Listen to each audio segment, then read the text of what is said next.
Hello student, welcome to my class. Today I am going to take class 10th Political Science chapter 4 and the name of the chapter is Gender, Religion and Caste. So let's proceed. तो इस chapter में आप तीन बातें पढ़ने वाले हैं, एक जेंडर इक्वालिटी के बारे में, एक कास्ट इक्वालिटी के बारे में और एक रिलीजन के बारे में, और तीनों का इफेक्ट पॉलिटिक्स में कैसे पड़ता है ये हम इस चैप्टर में देखेंगे। तो सबसे पहले हम देखेंगे जेंडर इक्वालिटी के बारे में। जेंडर इक्वालिटी ये होता है कि मैन एंड वुमेन दोनों को इक्वल ट्रीटमेंट दिया जाए।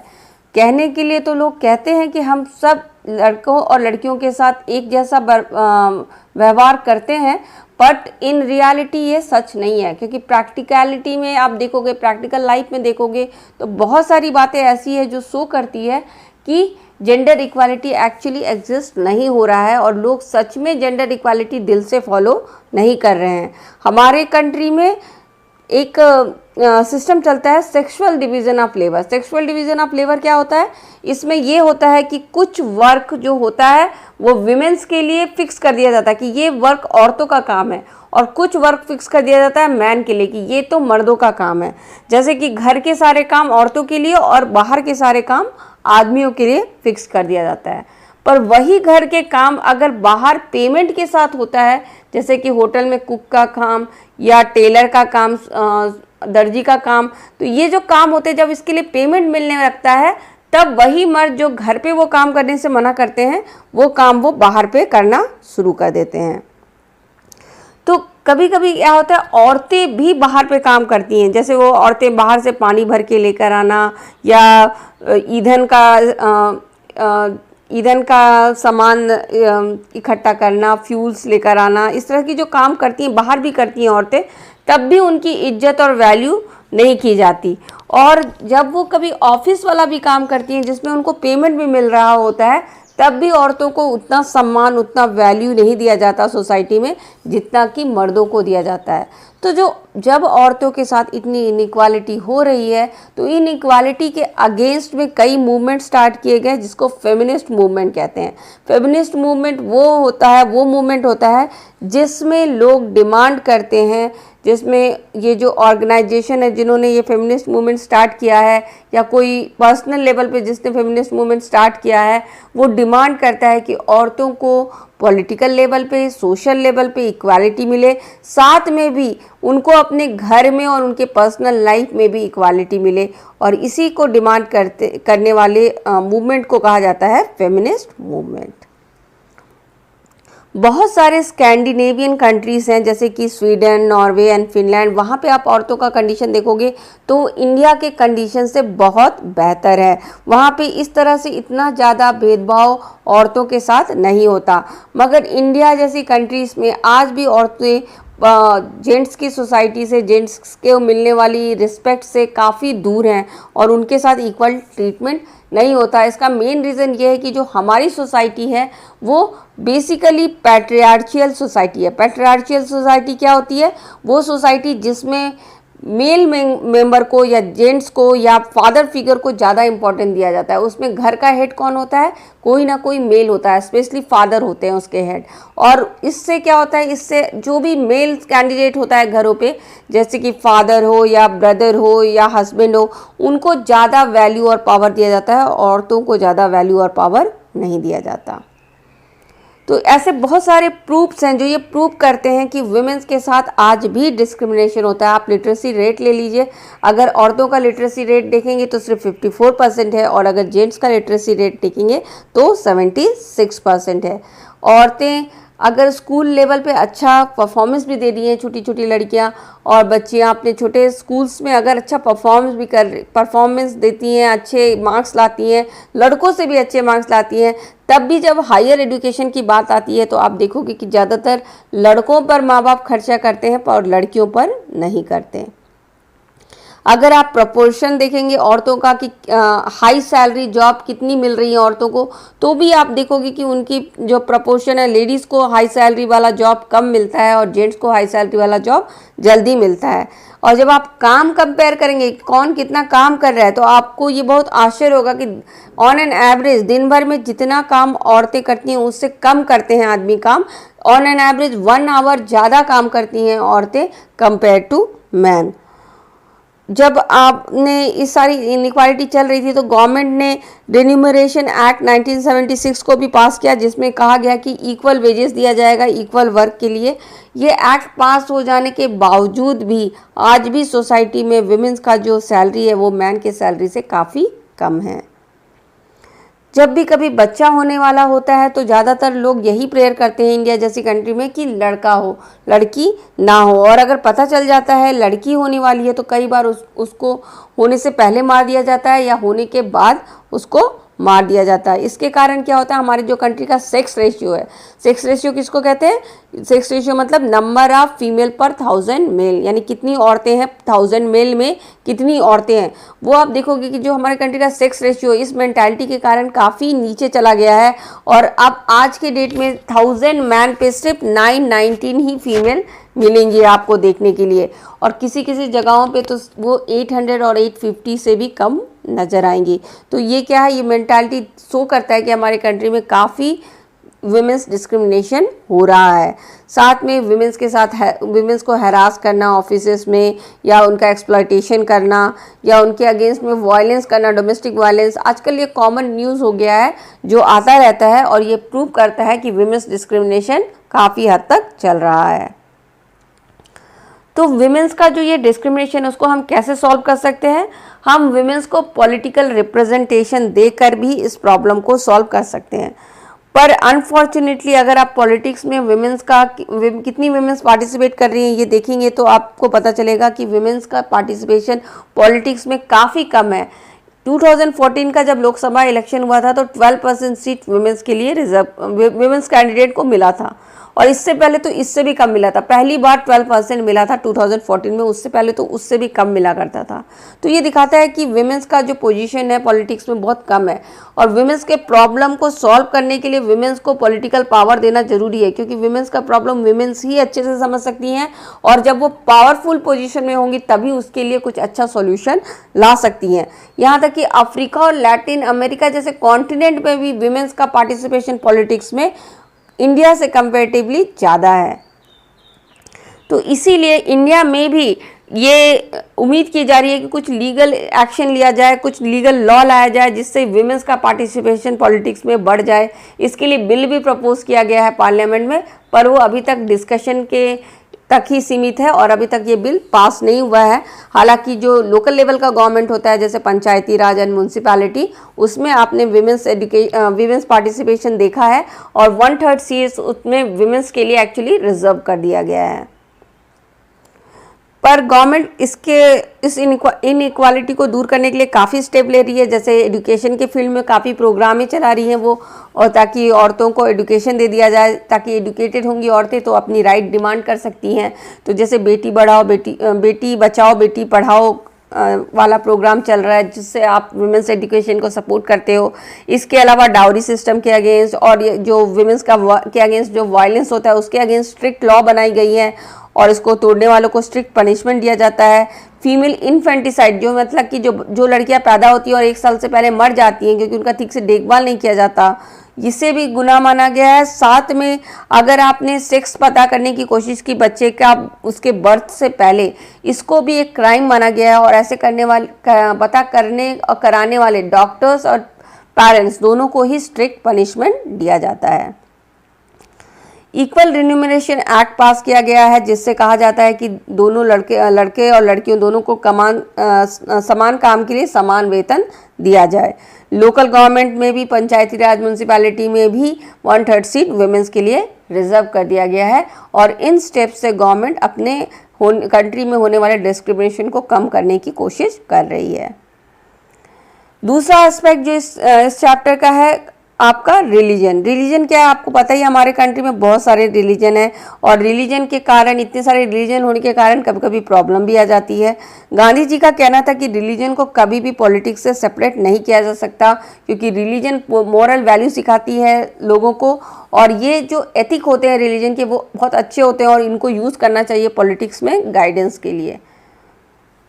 जो ये पॉलिटिक्स और रिलीजन का जो रिलेशन है ये आप समझ सकते हैं इन एग्जाम्पल से कि कई बार जो माइनॉरिटी रिलीजन है उनको प्रोटेक्ट करने का डिमांड किया जाता है गवर्नमेंट से कहा जाता है कि इन माइनॉरिटी रिलीजन वालों को सपोर्ट करें, इनको प्रोटेक्ट करें, क्योंकि ये कम्युनल रियाट में काफ़ी इनके साथ प्रॉब्लम होता है, इनके साथ इनजस्टिस होती है। और कई बार क्या होता है, औरतें भी डिमांड करती है कि जो फैमिली लॉ है, जो फैमिली लॉ वो लॉ होता है जो आपकी घर रिलीजन की तरफ से दिया जाता है और घर के फैमिली मैटर्स को रेगुलेट करता है।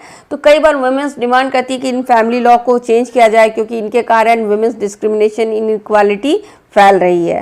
तो ये सारी जो डिमांड है, माइनॉरिटी को प्रोटेक्ट करो, फैमिली लॉ को चेंज करो, ये दिखाता है कि रिलीजन एंड पॉलिटिक्स इंटरलिंक्ड हैं।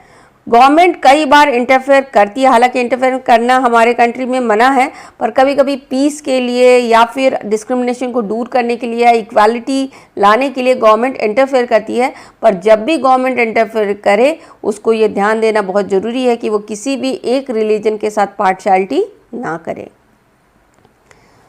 एक छोटा सा टॉपिक है कम्युनलिज्म, जो रिलीजन के अंदर आता है। ये क्या होता है, जब आप रिलीजन में डिवाइडेड होते हो तो आप डिफरेंट कम्युनिटी में डिवाइड हो जाते हो, और कभी कभी क्या होता है, ये डिफरेंट कम्युनिटीज़ आपस में लड़ने लगती हैं और प्रॉब्लम क्रिएट करती हैं। तो ये मोस्टली कब होता है, जब एक कम्युनिटी के लोग दूसरे कम्युनिटी के साथ भेदभाव करते हैं तब ऐसा हो सकता है, या फिर कोई नेशन कम्युनिटी रिलीजन के बेसिस पे ही बना हो, जैसे कि पाकिस्तान बना था इस्लाम के बेसिस पे। तो जब इस तरह से नेशन का फॉर्मेशन होता है किसी रिलीजन के बेसिस पे, तो भी इस तरह के कम्युनलिज्म प्रॉब्लम आते हैं, क्योंकि ऐसे जब फॉर्मेशन होता है रिलीजन के बेसिस पे, जब फॉर्मेशन होता है नेशन का, तो दूसरे रिलीजन के लोगों को अच्छा नहीं लगता, और इनके बीच में जब दो कम्युनिटी के बीच में इससे टेंशन आती है और कम्युनलिज्म का प्रॉब्लम अराइज होता है। तो जब एक रिलीजन डिमांड करती है, कभी कभी क्या होता है, एक रिलीजन का डिमांड क्या होता है, दूसरे रिलीजन के डिमांड के इंटरेस्ट के अगेंस्ट हो जाता है। यानी आप कुछ ऐसा चीज़ डिमांड करो जिससे दूसरे रिलीजन का नुकसान हो, तो ऐसा अगर इस तरह का डिमांड आता है तो भी कम्युनलिज्म के प्रॉब्लम्स आते हैं।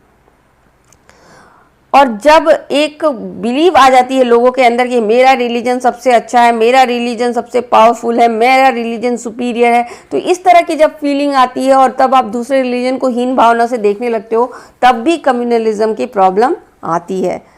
स्पेशली जब स्टेट एंड गवर्नमेंट जिनके पास बहुत पावर होता है, वो अगर अपना पावर को ऐसे यूज़ करने लगे कि वो एक रिलीजन को सपोर्ट कर रहे हैं और दूसरों को के साथ अन्याय कर रहे हैं, तो भी कम्युनलिज्म की प्रॉब्लम आती है। तो इस तरह से जब कम्युनलिज्म की प्रॉब्लम आती है और पॉलिटिक्स कम्युनिटी रिलीजन के साथ मिक्स हो जाता है, तो इसको कहते हैं कम्युनल पॉलिटिक्स। कम्युनल पॉलिटिक्स वो पॉलिटिक्स होता है जिसमें आप सोसाइटी फॉर्म करते हो रिलीजन के बेसिस में। आपको लगता है कि सोसाइटी कम्युनिटी रिलीजन के बेसिस, रिलीजन के प्रिंसिपल पर बेस्ड है, और हमारे रिलीजन को फॉलो करने वाले सारे लोग हमारे कम्युनिटी के हैं और दूसरे रिलीजन को फॉलो करने वाले सारे लोग दूसरे कम्युनिटी के हैं, और आपको ये लगता है कि आपका रिलीजन सुपीरियर है, आपका रिलीजन सबसे बेस्ट है, और दूसरे का रिलीजन, दूसरों की बिलीफ, दूसरों की थिंकिंग आपके लिए कोई मायने नहीं रखती। और जब आप इस तरह की सोच अपना लेते हो तो आप किसी को सबको इक्वल ट्रीटमेंट करना भूल जाते हो, और ऐसे में क्या होता है, सारे सिटीजन जो नेशन के होते हैं जिनको इक्वल होना चाहिए वो इक्वल ट्रीटमेंट नहीं पा पाते। तो ये कम्युनलिज्म का प्रॉब्लम बहुत ही डिस्टर्बिंग होता है किसी भी कंट्री के लिए।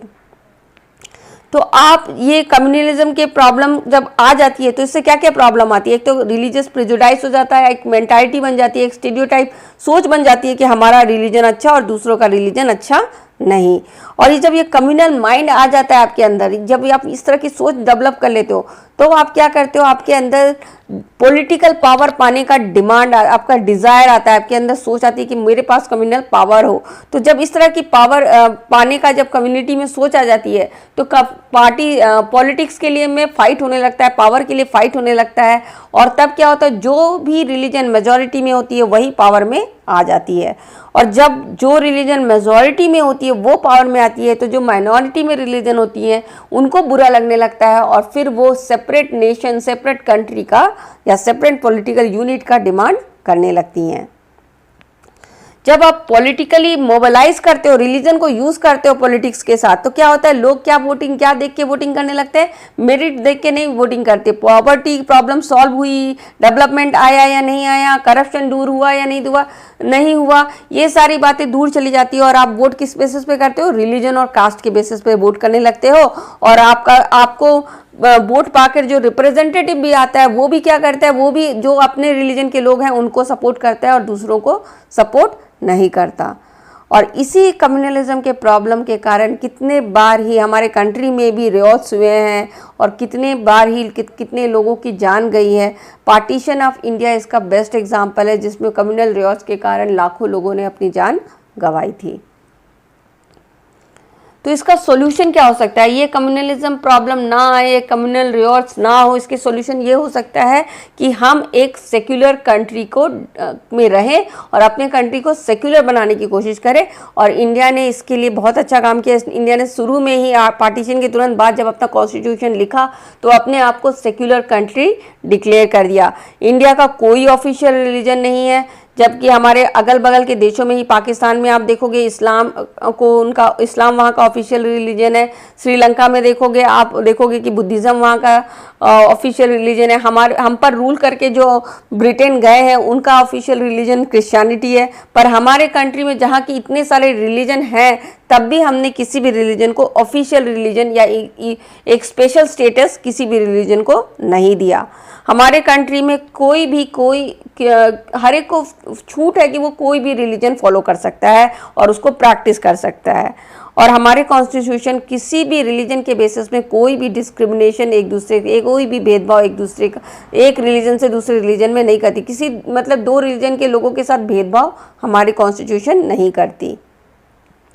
हमारे कॉन्स्टिट्यूशन में ये भी कहा गया है कि कभी अगर रिलीजन के नाम पर लोगों के बीच में प्रॉब्लम हो रही है या पीस डिस्टर्ब हो रहा है कंट्री का, या डिस्क्रिमिनेशन हो रहा है किसी तरह का, तो गवर्नमेंट इंटरफेयर करे और इस प्रॉब्लम को सॉल्व करे। अनटचेबिलिटी जैसी चीज़ों को भी हमारे कॉन्स्टिट्यूशन ने बंद कर दिया। ये सारी बातें प्रूव करती है। इसके अलावा हम हर रिलीजन के त्योहारों को मनाते हैं, हर रिलीजन के त्योहारों में स्कूलों में छुट्टी मिलती है। तो इस तरह की कई बातें हैं जो ये प्रूव करती है कि हमारा कंट्री सेक्युलर कंट्री है। और सिर्फ सेक्युलर कंट्री ऑफकोर्स बनाना बहुत ज़रूरी है आपको कम्युनल रिवॉल्ट्स को दूर करने के लिए, पर केवल सेक्युलर कंट्री अपने आप को डिक्लेयर करके आप कम्युनल रिवॉल्ट दूर नहीं कर सकते। इसके अलावा भी आपको बहुत सारे स्टेप्स लेने पड़ेंगे ताकि कम्युनल प्रॉब्लम ना आए। थर्ड जो एस्पेक्ट है इस चैप्टर का वो है कास्ट एंड पॉलिटिक्स। तो आपको पता है कि आपके कंट्री में भी डिफरेंट टाइप्स के कास्ट हैं और ये कास्ट हेरिडेटरी हो गया, यानी आप अगर इस कास्ट के आपकी फैमिली, आप उस फैमिली में बॉर्न करते हो जिसकी कास्ट ये है तो आपको वो कास्ट मिल जाता है। जब पुराने समय में कास्ट सिस्टम आया था तो वो ऑक्यूपेशन के बेसिस पे आया था, यानी कि अगर आप किसी ऑक्यूपेशन में करते थे तो आपको उस ऑक्यूपेशन के ग्रुप में डाल दिया जाता था। धीरे धीरे क्या हुआ, जो ये रिलीजियस के रिचुअल्स होते हैं ना, इसको रिलीजन के रूल्स होते हैं, इसको ये रूल्स को बिल्कुल टाइट कर देते हैं। और अब पहले क्या था, ऑक्यूपेशन में आप जिस ऑक्यूपेशन को करते थे वो आपका कास्ट होता था। अब क्या करते हैं, इस रूल को स्ट्रिक्ट बना देते हैं और अब आप अपना ऑक्यूपेशन चेंज कर ही नहीं सकते। तब क्या हो जाता है कि जिस घर में पैदा हुआ है उस घर में जो ऑक्यूपेशन चलता है उसको वही ऑक्यूपेशन करना होगा। और इस तरह से कास्ट सिस्टम आ जाती है अपनी कंट्री में और बहुत ही रिजिड हो जाती है, बहुत स्ट्रिक्ट हो जाती है और लोगों के लिए अपने कास्ट को चेंज करना मुश्किल हो जाता है। इससे क्या होता है, सोसाइटी डिवाइड हो जाती है। आप दूसरे कास्ट के लोगों के साथ ना बैठ सकते हैं, ना उठ सकते हैं, ना खा पी सकते हैं, ना उस कास्ट में शादी कर सकते हैं और ना ही आप अपना कास्ट में का जो ऑक्यूपेशन है उसको छोड़ के कोई और ऑक्यूपेशन कर सकते हैं। ठीक है, तो ये प्रॉब्लम आ जाती है कास्ट सिस्टम को अपनाने से। और इससे क्या करते हैं, आप अपने डिस्क्रिमिनेट करने लगते हो, भेदभाव करने लगते हो आउटकास्ट के लोगों को, मतलब जो आपके कास्ट को नहीं बिलोंग करता आप उसको के साथ डिस्क्रिमिनेशन करते हो, भेदभाव करते हो। और अनटचेबिलिटी प्रॉब्लम भी आपकी कास्ट सिस्टम के कारण ही आई है। और इसी को दूर करने के लिए ज्योतिबा फुले, गांधी जी, अंबेडकर, पेरियार रामास्वामी नेक्कर जैसे कई सोशल रिफॉर्मर ने फाइट किया और कास्ट इक्वालिटी लाने की कोशिश की। पर जो ये कास्ट हायरार्की है, कास्ट हायरार्की क्या होता है, एक कास्ट ऊपर, दूसरा कास्ट उसके नीचे, तीसरा कास्ट उसके भी नीचे। तो इस तरह से जब आप ऊपर नीचे वाली कास्ट की एक हायरार्की तैयार कर देते हो तो इससे बहुत ही बुरा असर पड़ता है। पर शुक्र है कि मॉडर्न टाइम में ये कास्ट हायरार्की थोड़ी कम हो गई है, कास्ट इनइक्वालिटी थोड़ी कम हो गई है, और इसका क्रेडिट जाता है हमारे सोशल रिफॉर्मर को और चेंजिंग सोशो इकोनॉमिक कंडीशन को। जैसे जैसे economic and social condition change हुआ वैसे वैसे ये कास्ट सिस्टम थोड़ा कम हो गया। अर्बनाइजेशन, शहरीकरण आने से भी कास्ट सिस्टम कम हो गया, क्योंकि अर्बनाइजेशन जहाँ शहर होता है, जहाँ टाउन होता है, जहाँ डेवलपमेंट होता है, आप देखोगे वहाँ पे लोग ज़्यादा कास्ट सिस्टम पे बिलीव नहीं करते। और अब तो हमारे कंट्री में ऑक्यूपेशनल मोबिलिटी भी है कि आप भले ही किसी भी कास्ट में पैदा हो, आप कोई भी ऑक्यूपेशन कर सकते हो। और लैंडलॉर्ड सिस्टम भी खत्म हो चुका है। लैंडलॉर्ड सिस्टम क्या होता था, हाई कास्ट का आदमी लैंडलॉर्ड बन जाता था और लोअर कास्ट के लोगों के साथ भेदभाव करता था। तो ये सारी सिस्टम्स, ये लैंडलॉर्ड की सिस्टम खत्म हो जाना, ऑक्यूपेशनल मोबिलिटी आ जाना, इन सब स्टेप के कारण क्या हुआ है, आपकी कास्ट हायरार्की आपके कंट्री से कम होती जा रही है। मगर आज भी लोगों के साथ भेदभाव होता है। आज भी आप दूसरे कास्ट के लोगों से शादी करने वाले कैंडिडेट्स आपको कम मिलेंगे कि उसने दूसरे कास्ट के लोगों से शादी कर लिया। अभी भी अनटचेबिलिटी जैसी प्रॉब्लम हमारे कंट्री में है। इसका एक रीज़न है एडुकेशन, कि किसी को मिलता था, किसी को नहीं मिलता था। अब जब एडुकेशन अच्छा नहीं मिला किसी को तो ऑक्यूपेशन नहीं मिला, ऑक्यूपेशन नहीं मिला तो इकोनॉमिक स्टेटस नहीं मिला, इकोनॉमिक स्टेटस नहीं मिला तो सोशल स्टेटस भी नहीं मिला। तो एक एडुकेशन नहीं मिलने के कारण ही उन लोगों का इकोनॉमिक एंड सोशल स्टेटस खराब हो गया, और आज भी ये कंटिन्यू हो रहा है। तो आज की डेट में कास्ट इनइक्वालिटी क्यों है? मेनली इसलिए है क्योंकि कुछ लोगों को एडुकेशन मिला, कुछ लोगों को एडुकेशन नहीं मिला, कुछ लोगों को एडवांटेज मिला, कुछ लोगों को एडवांटेज नहीं मिला। और इसके कारण क्या हुआ, अनटचेबल लोग बेचारे वो गरीब के गरीब रह गए और लो स्टेटस से लो स्टेटस ही एंजॉय करते रह गए। दूसरी तरफ जो ट्वाइस बॉर्न कास्ट होते हैं, ट्वाइस बॉर्न कास्ट किसको कहते हैं, जो अपर कास्ट के लोग होते हैं, जैसे ब्राह्मण, क्षत्रिय, वैश्य, तो ये लोग जो होते हैं ये लोग आज भी अच्छे पोजीशन में हैं। और इसका प्रूफ है, ये जो डेटा आपको मैं बताने वाली हूँ ये उसका प्रूफ है।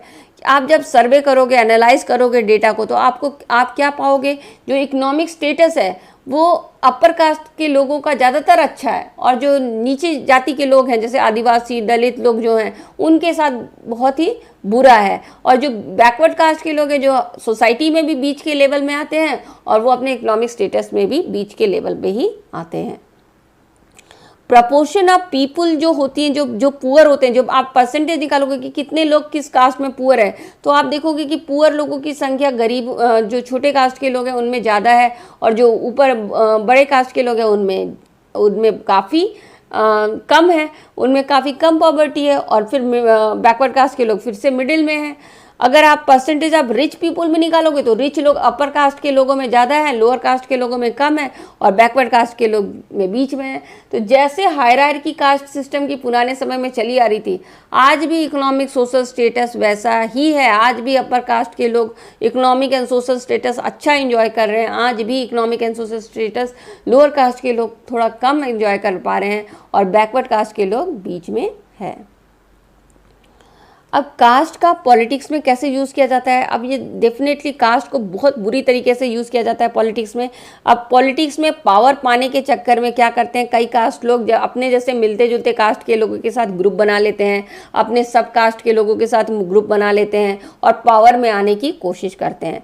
सम टाइम क्या होता है, कई जो पार्टीज एंड कैंडिडेट्स के होते हैं क्या होते हैं, वो कास्ट सेंटिमेंट को अफेक्ट करके, टच करके अपने आप को पावर में लाने की कोशिश करते हैं। और क्या करते हैं, लोगों को लोगों की कास्ट को जैसे टच कैसे करते हो, आप कास्ट बोलते हो कि मैं आपके कास्ट का हूँ, मुझे वोट दीजिए, या मैं पावर में आऊँगा तो इस कास्ट को ऊपर करूँगा। इस तरह की सेंटीमेंट को टच करके वोट लेने की कोशिश करते हैं। और पार्टी लोग टिकट भी किसको देते हैं, जिस क्षेत्र में उनको इलेक्शन लड़ना है उस क्षेत्र में किस कास्ट की मेजॉरिटी है, उस कास्ट के कैंडिडेट को वो टिकट देते हैं, ताकि उस कास्ट का कैंडिडेट जब उस क्षेत्र से खड़ा होगा तो क्या होगा, कास्ट के बेसिस पे उसको वोट मिल जाएगी और ये इलेक्शन जीत जाएंगे। गवर्नमेंट जब फॉर्म हो जाती है और जब कैबिनेट फॉर्म करना का समय आता है तब भी ये लोग कास्ट देखते हैं, ताकि हर कास्ट के लोगों को थोड़ा थोड़ा कुछ रिप्रेजेंटेशन दे दिया जाए और सभी कास्ट के लोगों को अपने साथ मिला के रखा जाए और अपना सपोर्ट बनाए रखा जाए। पार्टी जो ये दिखावा करती हैं कि हम छोटे कास्ट के लोगों के साथ हैं, उसका मेन रीज़न ये है कि ये छोटे कास्ट के लोगों का जो पॉपुलेशन में प्रपोर्शन है वो काफ़ी ज़्यादा है, इसीलिए ये दिखावा करती हैं कि हम लोअर कास्ट के लोगों का भला करने आए हैं, पर इन रियलिटी उनको कोई ना कोई उनको उनका केयर सच्चा है, ना उनको वो उनकी सच्ची परवाह करने वाले लोग हैं। तो पॉलिटिक्स जो है रियलिटी में क्या सच में लोग कास्ट के बेसिस पे ही वोट कर रहे हैं और कास्ट ही पॉलिटिक्स को और इलेक्शन को कंट्रोल कर रहा है? तो इसका आंसर है नो, ऐसा नहीं है, क्योंकि ऐसी कोई कॉन्स्टिट्यूंसी नहीं जहाँ पे सिर्फ एक कास्ट के लोग की मेजॉरिटी है। हर कॉन्स्टिट्यूंसी में आप देखोगे एक से ज़्यादा कास्ट के लोगों की मेजॉरिटी है, कहीं 2 कास्ट के लोगों की मेजॉरिटी है, कहीं 3 कास्ट के लोगों की मेजॉरिटी है। तो जब ऐसा है तो कैसे किसी एक कास्ट के कैंडिडेट को खड़े करके आप इलेक्शन जीत सकते हो? दूसरी तरफ आप देखोगे कि एक कैंडिडेट को अपने कास्ट के सभी लोगों का वोट नहीं मिलता, क्योंकि उसी कास्ट के एक कास्ट के कैंडिडेट को उसी कास्ट के कई लोग वोट नहीं देते, क्योंकि कई लोग मेरिट के बेसिस पे भी वोट करते हैं। और आप कई बार देखोगे कि जो कैंडिडेट होते हैं तो वो क्या करते हैं, वोटर अपने क्या करते हैं, कैंडिडेट ओन कास्ट के लोगों को वोट नहीं करके दूसरे कास्ट के लोगों को वोट कर देते हैं। कई बार क्या होता है कि एक ही पार्टी, जैसे आपको पता चला कि इस क्षेत्र में ये पार्टी मेजॉरिटी में है, ठीक है, ये कास्ट मेजॉरिटी में है, तो आप क्या करते हो, उस कास्ट के लोगों को खड़े कर देते हो। तो जब आप उस कास्ट के लोग को खड़े करते हो तो दूसरा पार्टी भी वो देखा देखी उसी कास्ट का कैंडिडेट खड़ा करता है, तो एक ही कास्ट के बहुत सारे कैंडिडेट खड़े हो जाते हैं। तो जब एक ही कास्ट के बहुत सारे कैंडिडेट होंगे तो उस कास्ट का वोट तो डिवाइड हो जाएगा ना। तो वोटर अपने कास्ट के कभी इस पार्टी के कैंडिडेट को देगा, वोटर अपने कास्ट के कभी उस पार्टी के कैंडिडेट को देगा। तो ये आपका कास्ट पॉलिटिक्स यहाँ पे काम नहीं आएगा। जो फोर्थ पॉइंट है जो ये प्रूव करता है कि कास्ट पॉलिटिक्स हमारे कंट्री में इतनी ज़्यादा डोमिनेटिंग नहीं है, वो है कि जो सिटिंग एमपी एंड एमएलए हैं, जो कि प्रेजेंट एमपी एंड एमएलए रहे हैं लास्ट इलेक्शन में, कई बार आप देखोगे आधातर ये एमपी एंड एमएलए अपना इलेक्शन हार जाते हैं। अगर सच में कास्ट पॉलिटिक्स ये अपना कास्ट के बेसिस पे लोग वोट देने वाला काम करते तो क्यों सिटिंग एमपी एंड एमएलए अपना इलेक्शन हारते हैं? अगर वो हार रहे हैं इसका मतलब ये है कि लोग सिर्फ कास्ट को नहीं देख रहे हैं। फिफ्थ पॉइंट जिसके बेसिस पे आप कह सकते हो कि कास्ट के हमारे कंट्री का पॉलिटिक्स नहीं डिसाइड करता, वो ये है कि एक ही कास्ट में कई तरह तरह के लोग रहते हैं। एक ही कास्ट में कोई रिच है, कोई पुअर है, तो रिच और पुअर का इंटरेस्ट अलग अलग होता है। एक ही कास्ट में मैन एंड वीमेन है, तो मैन एंड वीमेन का इंटरेस्ट अलग अलग होता है। तो एक ही कास्ट में ही कई ग्रुप्स होते हैं, तो आप कास्ट के बेसिस पे एक आदमी को सारा वोट मिल जाएगा ये ज़रूरी नहीं है। पर पॉलिटिक्स कैसे खेला जाता है कास्ट को लेकर के? कई बार क्या होता है, एक कास्ट जो अपने आप को पावर में लाने की कोशिश करता है, अपने आप को बड़ा बनाने की कोशिश करता है, वो अपने सब कास्ट के साथ या अपने से मिलते जुलते कास्ट के साथ मिल जाता है और अपने आप को पावर में लाने की कोशिश करता है। सम टाइम क्या करते हैं वो लोग कोलिशन बना लेते हैं, कोलिशन पार्टी जैसा। वो कई कास्ट मिल करके एकजुट हो जाते हैं और एक दूसरे के साथ मिल करके पार्टी बना लेते हैं ताकि पावर में आकर के वो दूसरे कास्ट को डोमिनेट कर सके। और अब आज की डेट में इस पॉलिटिक्स के कारण नया नया कास्ट आने लगा है, जैसे upper forward caste group, backward caste group, तो इस तरह के नए नए कास्ट ग्रुप आने लगे हैं। तो ये जो कास्ट है वो एक्चुअली बड़ा ही नेगेटिव तरीके से हमारी कंट्री के डेवलपमेंट को अफेक्ट करता है, लोगों के माइंडसेट को वो नैरो माइंडेड बनाता है। और ये हमारे कंट्री का जो रियल डेवलपमेंटल इशू है कि पॉवर्टी हटना, एम्प्लॉयमेंट मिलना, करप्शन हटना, इन सब चीज़ों से ध्यान हटा करके कास्ट एंड रिलीजन में लोगों को फंसाए रखता है। तो इस कास्ट में रिलीजन में जब लोग फंसते हैं तो क्या होता है, कॉन्फ्लिक्ट होता है, आपका रियोट्स होता है, वायलेंस होता है। तो इसे दूर करना बहुत ज़रूरी है। तो इसे हम कैसे दूर कर सकते हैं? इकोनॉमिक डेवलपमेंट ला के, अर्बनाइजेशन ला करके, अर्बनाइजेशन मतलब शहरीकरण लाओ, जहाँ शहरीकरण होगा, जहाँ मॉडर्नाइजेशन होगा, वहाँ ये कास्ट से रिलेटेड बातें कम होगी। एडुकेटेड होंगे लोग अगर, अवेयर होंगे लोग अगर, तो भी ये कास्ट डिस्क्रिमिनेशन के पॉलिटिक्स से दूर रहेंगे।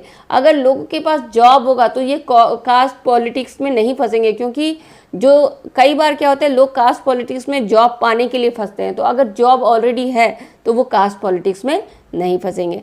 तो आपने देखा होगा कि मैंने आपको एक्सप्लेनेशन के साथ नोट्स भी दिया है, तो अगर आपको चाहिए तो आप इसका स्क्रीनशॉट ले करके इसका प्रिंट आउट ले लें या फिर इस वीडियो को पॉज करके अपना नोट्स कंप्लीट कर ले तो आपको काफ़ी हेल्पफुल रहेगा।